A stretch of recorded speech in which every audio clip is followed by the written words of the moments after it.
سجدے میں بہشت۔ رسول اللہ صلی اللہ علیہ وسلم فرماتے ہیں جب آدم کا بیٹا سجدے کی آیت پڑھتا ہے پھر پڑھنے والا اور سننے والا سجدہ کرتا ہے، یہ حدیث کے الفاظ نہیں وضاحت ہے، پھر سجدہ کرتا ہے تو شیطان روتا ہوا ایک طرف ہو کر کہتا ہے ہائے میری ہلاکت۔ سجدے کے وقت شیطان کا حال کیا ہوتا ہے؟ آپ کے دشمن کا حال کیا ہوتا ہے؟ رو رہا ہوتا ہے، کہتا ہے ہائے میری ہلاکت، تباہی اور بربادی۔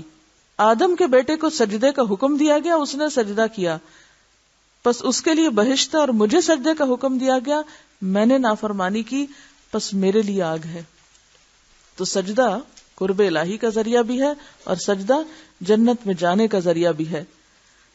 طویل سجدہ کرنا، عام طور پر رسول اللہ صلی اللہ علیہ وسلم کا سجدہ رکوع کے برابر لمبا ہوتا تھا، کبھی کبھی کسی عارضے کی بنا پر زیادہ لمبا کرتے۔ یہاں عارضے سے مراد بیماری تکلیف نہیں ہے، یہاں یعنی کسی وجہ سے، یعنی کسی خاص مخصوص وجہ سے زیادہ لمبا بھی سجدہ کر لیتے۔ ایک دفعہ آپ ظہر یا عصر کی نماز میں حسن یا حسین رضی اللہ عنہما کو اٹھائے ہوئے تھے، آپ نماز کی امامت کے لیے آگے بڑھے اور انہیں اپنے قدم مبارک کے قریب بٹھا لیا، یعنی بچے کو پاس بٹھا لیا۔ پھر آپ نے نماز شروع کی اور لمبا سجدہ کیا۔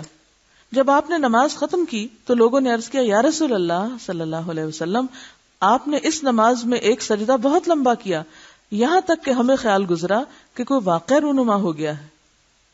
اب ظاہر ہے سبھی سجدے میں تھے پیچھے، کوئی بھی اٹھ کے نہیں دیکھ سکتا تھا کہ ہوا کیا، وہ پریشان ہو گئے۔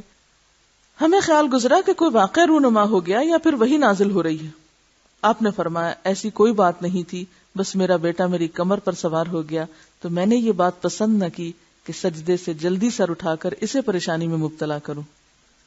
بچے کے جذبات کا بھی اتنا خیال ہے۔ بہشت میں رسول اللہ صلی اللہ علیہ وسلم کا ساتھ حضرت ربیعہ بن کعب رضی اللہ عنہ روایت کرتے ہیں کہ میں رسول اللہ صلی اللہ علیہ وسلم کی خدمت میں رات گزارتا تھا، یعنی آپ کے قریب رات گزارتا تھا، آپ کے لیے وضو کا پانی اور آپ کی دیگر ضرورت یعنی مسواک وغیرہ لاتا تھا، یعنی آپ کے خادم تھے۔ ایک رات خوش ہو کر آپ نے مجھے فرمایا کچھ مانگو دیے جاؤ گے۔ میں نے کہا بہشت میں آپ کی رفاقت چاہتا ہوں۔ کیا سودا کیا؟ آپ نے فرمایا اس کے علاوہ کوئی اور چیز؟ اب غیر ذالک؟